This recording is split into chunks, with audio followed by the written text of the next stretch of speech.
Level 1, the blank page.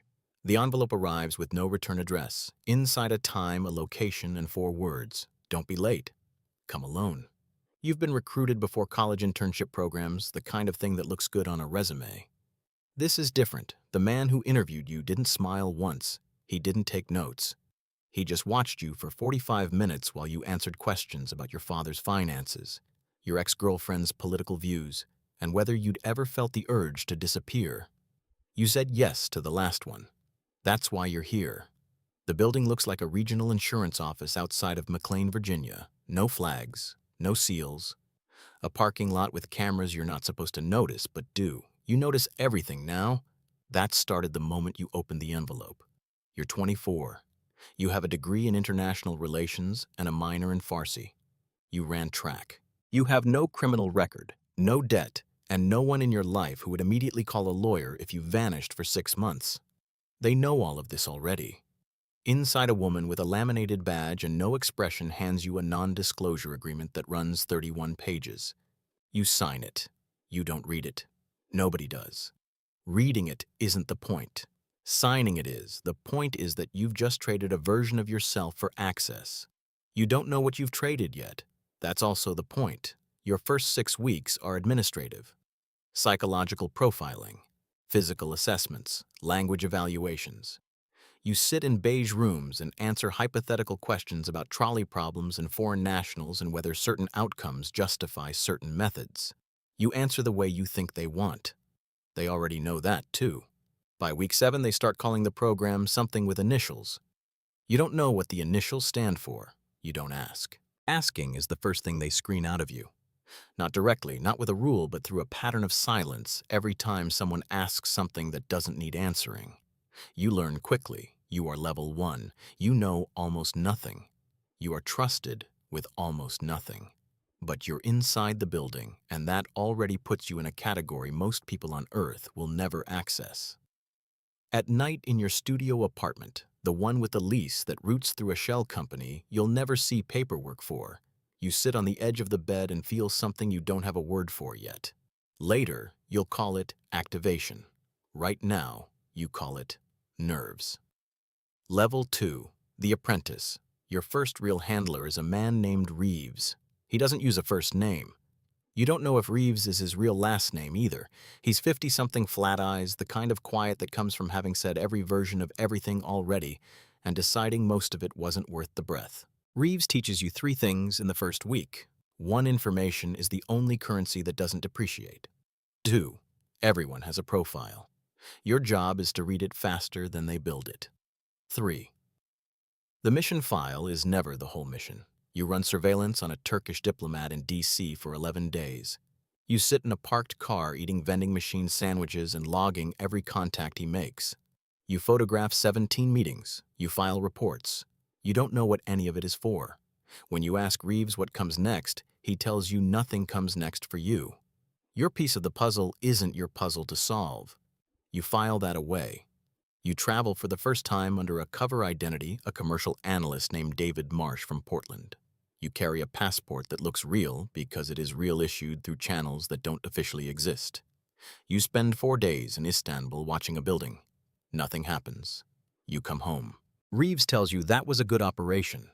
You learn what surveillance feels like from the inside, the stillness, the sustained focus, the way 12 hours can disappear into a cup of cold coffee, and a mental grid you're building about a person who doesn't know you exist. You're good at it. Better than you expected. There's a moment in month 9 when you're riding a train in Brussels undercover and a contact brushes against you and leaves a folded note inside your jacket pocket, and your heart rate doesn't climb above 62. You timed it. You've been timing your own physiological responses since Reeves told you composure isn't a personality trait, it's a technical skill. You read the note in a coffee shop bathroom.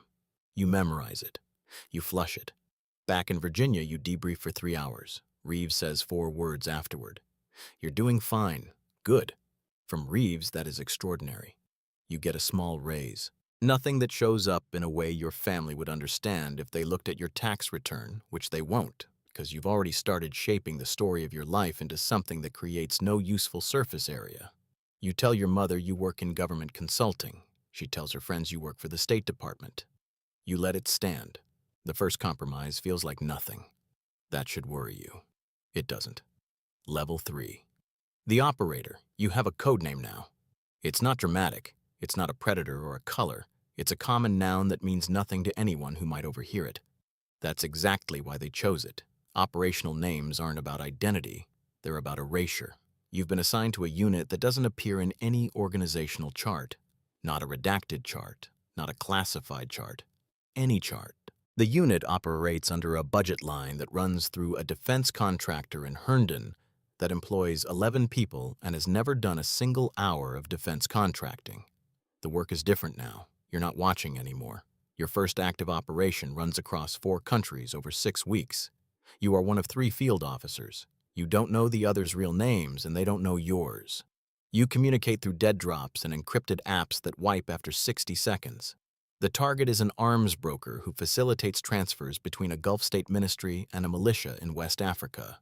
Your job is to develop a relationship with a man in his network, a Latvian logistics coordinator who drinks too much and talks to women he finds attractive. You become someone he finds attractive. Not romantically, professionally. You present as a Swiss procurement consultant. You meet him 4 times at industry conferences over 3 months. By the 4th meeting, he's telling you things about shipment routes that will redirect intelligence priorities for an entire theater of operations. He thinks you're his contact, his peer, his social equal. He's giving you the architecture of a supply chain for weapons that will kill people he'll never meet. You write your report in a hotel room in Geneva at 2 a.m. and feel nothing except the quiet satisfaction of a task completed accurately. That feeling, the clean professional satisfaction, sits next to something darker that you've learned not to examine too closely. You've cleared $62,000 off book in supplemental compensation this year alone. None of it traceable to anything. It sits in an account in a bank that doesn't advertise. You're 27. You think I'm good at this. You don't think, what does it mean that I'm good at this? That's the shift. That's level 3. Competence arrives and questions disappear. The system rewards precision and silence, and the two become habitual. You stop asking what the intelligence is used for. You stop tracking outcomes downstream of your reports. You are a function. You have become efficient at being a function. At a Christmas party you attend under your real name, a cousin asks what you actually do for work. You smile. You say something vague about risk assessment. She nods. She'll never know she's talking to someone who spent 3 months cultivating a source in a European arms network. You've stopped expecting her to understand. You've stopped wanting her to. Level 4. The knife. There is a conversation. It happens in a room with no windows attended by you, a senior case officer named Calvert, and a man you've never seen before who introduces himself only as an oversight liaison, and then doesn't speak for the next 90 minutes. Calvert tells you that your profile has been flagged for what he calls Tier 2 activity. He doesn't use the word kill. Nobody in this building uses that word in meetings. They use other words. Words like resolution and terminal action and removal from operational continuity. The language is bureaucratic specifically so that no individual ever feels the full weight of what they're being authorized to do. You understand this. You've understood it for a while. You say yes. Your first resolution is a man in Beirut who has been selling NOC lists, non-official cover identities names of agents operating in the region to an intelligence service working against American interests. 3 people have already died because of information he sold. You spend 2 weeks building the picture. Entry routes schedule security detail contact patterns. You are meticulous. You are thorough. You are so focused on the operational geometry that the human element becomes almost theoretical. Almost. The night before you sit in your hotel room and eat room service and watch television in a language you don't speak, you think about the man, his schedule, his habits, the coffee shop he visits every morning, the way he holds his phone with both hands when he reads. You know more about him than his family does. At 7:40 a.m. he orders his coffee. At 8:09 a.m. the operation is complete. You are on a flight to Frankfurt by noon. You don't sleep on the plane. Not because you're disturbed. Because you're running the debrief in your head, checking for exposure for variables you didn't control for anything that could surface later. Your mind is operational. It's the only mode it knows in the field now. Back in Virginia, Calvert shakes your hand. The oversight liaison who still hasn't told you his name signs something you never see. You receive a commendation in a file you'll never be allowed to hold. You are 29 years old and you have crossed a line that has no other side. You tell yourself it was necessary. The evidence says it was. The rational case is airtight. But rationalization and truth aren't the same thing. They just look the same from inside. Level 5. The architecture. You run people now, not operations, people. You have 4 junior officers reporting to you, none of whom know each other, and a network of 12 assets across Eastern Europe and the Gulf. You're a case officer with a portfolio. You have a budget. You have targets. You have deniability structures that cascade above you in layers you can feel, but not fully see. Your apartment in Arlington costs $4,200 a month, and the lease is in the name of a corporate entity registered in Delaware. You drive a 7-year-old Civic. Visibility is a liability. You learned that at level 3, and it's religion now. Managing assets is a different skill than being one. You learn what real leverage looks like. It's not always money. Sometimes it's a photograph. Sometimes it's a visa. Sometimes it's just the knowledge that someone has nowhere else to go, and you are the one person who can tell them they're still safe. You have an asset in Tbilisi, a minor functionary in the Georgian Interior Ministry who calls you every 3 weeks in a panic that his cover is blown. It never is. You've checked every time. He just needs to hear your voice tell him he's protected. That need is a hook. You understand that it's exploitation. You tell yourself it's management. There is a junior officer under you, a woman named Chen, 25 sharp, faster than you were at her age, who makes a mistake in the field. A contact gets spooked. An operation in Oman gets delayed 6 weeks. She comes to you expecting to be disciplined. You don't discipline her. You tell her what she should have seen and how to see it next time, and then you go upstairs and take the heat from Calvert without mentioning her name. She doesn't know you did that. You don't tell her. That's also management. You have a girlfriend for approximately 4 months. She's a lawyer. She's intelligent and curious, and she starts asking questions about your travel schedule by month 3. Not suspicious questions, just curious ones, the kind of questions people who care about you ask. You end it before month 5. Not cruelly, cleanly. The way you handle everything now. You sit with that for exactly 1 evening. Then you file it away in a place that doesn't have a label and go back to work. The work is always there. The work doesn't ask you where you've been. Level 6, the spoke. Above a certain level, you stop going to the field. The field comes to you. You're based in Langley now, embedded in a unit whose name is an acronym that other people in the building don't recognize. You have a windowless office on the 4th floor and a direct line to 3 geographic desks and a standing weekly meeting with a deputy director who has been running intelligence operations since before you were born. You make decisions that affect operations you'll never see. An asset compromise in Jakarta gets flagged to you. You spend 2 hours reviewing the file and make a call, burn the asset, protect the network. Someone who spent 3 years building that relationship in Jakarta will have to execute your call in the field. They won't like it. You'll never hear from them directly. The asset will likely be imprisoned. You approve that outcome from a chair in Virginia. You've stopped tracking individual outcomes. The math doesn't work at scale. You track directional results, theater-level shifts, geopolitical movements that your operations influence over 18-month horizons. The human scale has dropped below the resolution at which you operate. That's not cruelty. That's efficiency. You've told yourself that enough times that you no longer notice you're telling it to yourself. Your salary is $180,000, plus a supplemental structure that clears another $90,000 through private sector consulting work that is not actually consulting. You have a financial advisor who knows exactly enough and not one word more. People in the building defer to you, not because of your rank on any chart, because of what they know you've done. The knowledge circulates in the way these things do, not through documentation, but through the look people get when your name comes up in certain conversations. You've become a reputation before you became a person. In a meeting last month, a 4-star general asked for your assessment of an intelligence picture in the Sahel. You gave it in 6 minutes. He adjusted his command posture based on what you told him.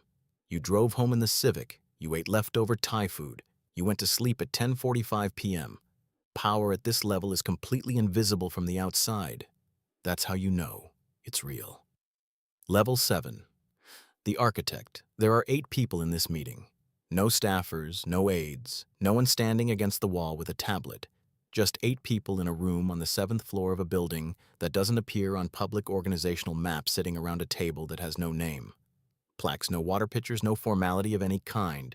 You are one of the 8. The subject is a government. Not a cell, not a network. A government.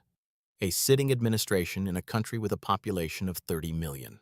The conversation is about whether to accelerate a set of operations that will produce over the next 14 months conditions favorable to a political transition.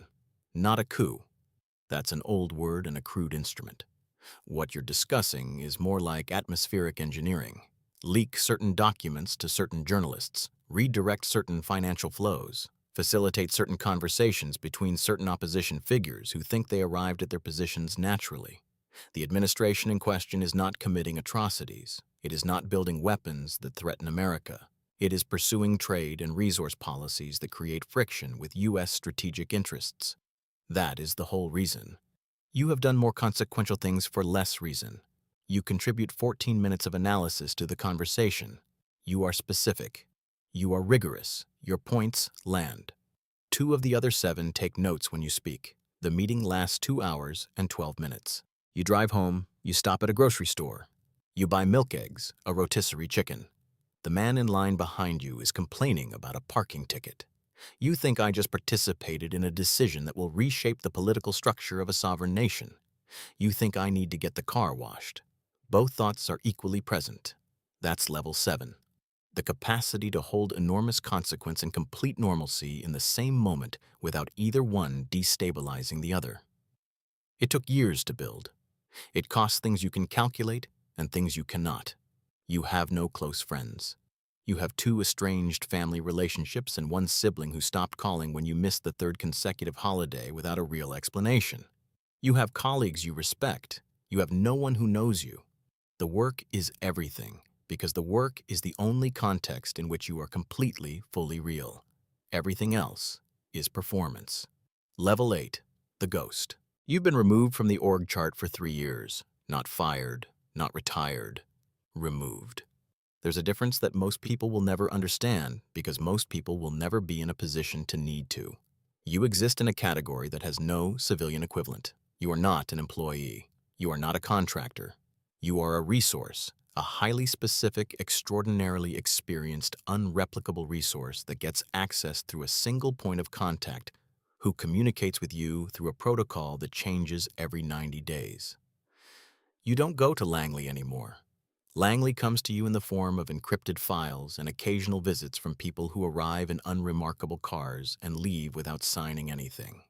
You live in a house on 14 acres in the Shenandoah Valley. It is not in your name.